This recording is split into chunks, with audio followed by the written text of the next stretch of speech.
गरीब भाई की अमीर बहन। किशोर और पिद्दी दो भाई बहन थे। पिद्दी बहुत खर्चीले स्वभाव की थी। वो जितना कमाती अपने ऐशो आराम में पैसे उड़ा दिया करती। लेकिन किशोर समझदार था, घर को साथ लेकर चलना जानता था। अपनी बहन की जितना कमाता तो नहीं था, लेकिन फिर भी वो किसी तरह घर का खर्च चला लेता था। एक दिन पिद्दी किशोर से कहती है, किशोर तुम थोड़ा ज्यादा क्यों नहीं कमाते? मेरे दोस्त रोज मेरा मजाक उड़ाते हैं। अरे बहन, मैं कोशिश तो कर रहा हूँ। अच्छा सुनो, अगले महीने रक्षाबंधन है, मुझे सोने का हार चाहिए, इससे कम कुछ भी ना लूंगी। अरे दिला दूंगा बहन। किशोर को पूरी रात नींद नहीं आती। उसके दिमाग में बस ये चल रहा था कि उसकी माली हालत इतनी बिगड़ चुकी है, अब वो सोने का हार कहाँ से लाएगा। अगले दिन किशोर सुबह सुबह घर से ये बोलकर निकल गया कि पिद्दी, मैं गांव से बाहर जा रहा हूँ, कुछ दिन घर नहीं आऊंगा। किशोर ने अपने काम के साथ साथ फेरी में कपड़े बेचने भी शुरू कर दिए, जिससे वो ज्यादा से ज्यादा पैसे कमा सके।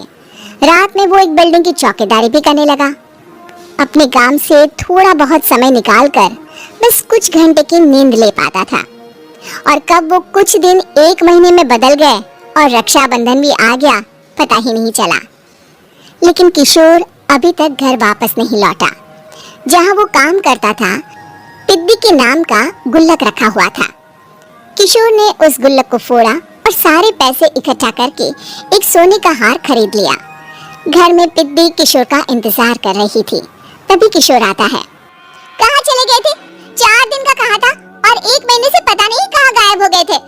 मैंने बस एक हार मांगा था और तुमने तो घर ही छोड़ दिया। अरे मुझे थोड़ा काम मिल गया था। कुछ नहीं, सब समझती हूँ, बहाने थे तुम्हारे। अपनी बहन के लिए इतना भी नहीं कर सकते, कैसे भाई हो? चलो यहाँ बैठो, राखी बांधती हूँ। पिद्दी ने किशोर को राखी बांधी। वैसे ही किशोर ने अपनी बहन के हाथ में सोने का हार रख दिया। उसकी खुशी का कोई ठिकाना नहीं था। वो मिठाई खिलाए बिना ही नेकलेस लेकर चली गई और शीशे के सामने अपने गले में हार रखकर देखने लगी। किशोर ने लड्डू उठाया और खुद ही खा लिया। ऐसे कई साल गुजर गए। एक दिन पिद्दी की नौकरी छूट गई। अब वो पूरी तरह किशोर पर डिपेंड हो गई थी। आए दिन किशोर को अपने महंगे महंगे शौक गिनाकर उससे पैसे मांगा करती थी। किशोर, कुछ पैसे देना, मुझे पार्लर जाना है। किशोर बिना कुछ बोले उसे पैसे दे देता। ये क्या, 500? अरे इतने में तो मुझे पार्लर में एंट्री मिलेगी बस। अच्छा देता हूँ ना ज्यादा। कैसे भाई हो, अपनी बहन के लिए इतना भी नहीं कर सकते। किशोर ने जेब से 2000 का नोट निकाला और उसे दे दिया। किशोर गरीबी में रह लेता था, लेकिन अपनी बहन को कभी कोई कमी नहीं होने देता था। बेटा, पिद्दी तुम्हारी बहन है, उसे कभी किसी चीज की कमी मत होने देना और उसका ध्यान रखना, क्योंकि भाई का फर्ज होता है अपनी बहन का ध्यान रखना। किशोर ने माँ की कही ये बात हमेशा के लिए याद कर ली थी। शायद माँ की इसी बात की वजह से किशोर पिद्दी की हर जिद पूरी करता चला आ रहा था। किशोर, आज मैं अपने दोस्तों के साथ पार्टी करने जा रही हूँ, मुझे कुछ पैसे दो ना। किशोर पिद्दी को समझाता है, लेकिन पिद्दी नाराज होकर चली गई और अपने कमरे में सुबक सुबक कर रोने लगी। किशोर अपनी जेब से कुछ पैसे निकालता है और पिद्दी को दे देता है। किशोर खुद कभी अच्छे कपड़े नहीं पहनता, लेकिन पिद्दी को राजकुमारी की तरह रखता। पिद्दी के जाने के बाद किशोर अपने काम पर निकल गया।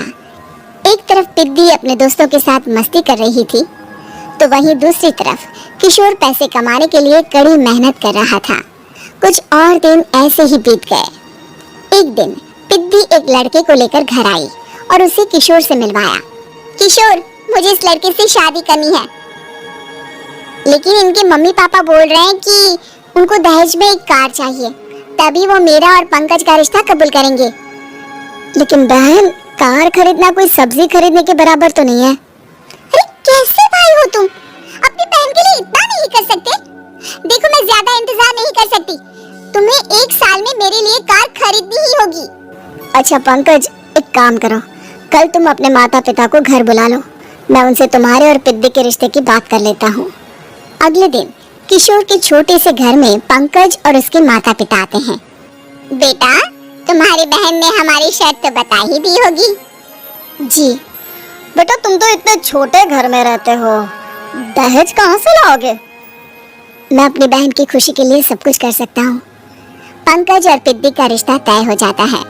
किशोर अब अपनी क्षमता से 4 गुना ज्यादा काम करने लगता है। सुबह सबके घरों में न्यूज़पेपर फेंकता, दिन में मजदूरी करता और रात में चौकीदारी करता। खूब मेहनत करके किशोर ने अपनी बहन की शादी के लिए पैसे जुटा लिए। उसने अपनी बहन के लिए कार खरीद ली।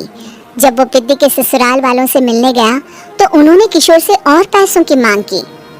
इस बार किशोर हार चुका था। पिद्दी माफ करना, मैं तुम्हारी शादी उस लड़के से नहीं कर सकता। वो लालची लोग हैं, उन्हें सिर्फ पैसों से मतलब है। देखो किशोर, मैं पंकज से ही शादी करूंगी। क्योंकि पिद्दी ने तो किशोर की बात न मानने की जैसे कसम खा रखी थी। किशोर ने पंकज को घर बुलाया। पंकज, तुम अपने माता पिता को समझाते क्यों नहीं हो? भैया, वो हमारी शादी के लिए मान गए, मेरे लिए तो यही बहुत बड़ी बात है।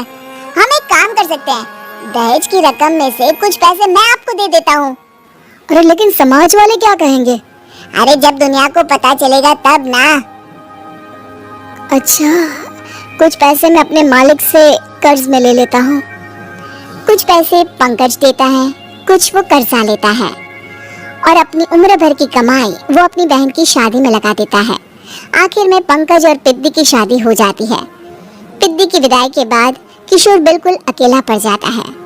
अब उसका कमाने में भी मन नहीं लगता। उधारी वाले रोज घर में आकर बैठ जाते हैं। अरे किशोर, अब तो पिद्दी की शादी को 5 साल हो गए, अब तो हमारा पैसा लौटा दो। चाचा, पिद्दी के जाने के बाद किसी भी काम में मन नहीं लगता। अरे तो हमारा पैसा कैसे वापस मिलेगा? जी, कुछ करता हूँ मैं।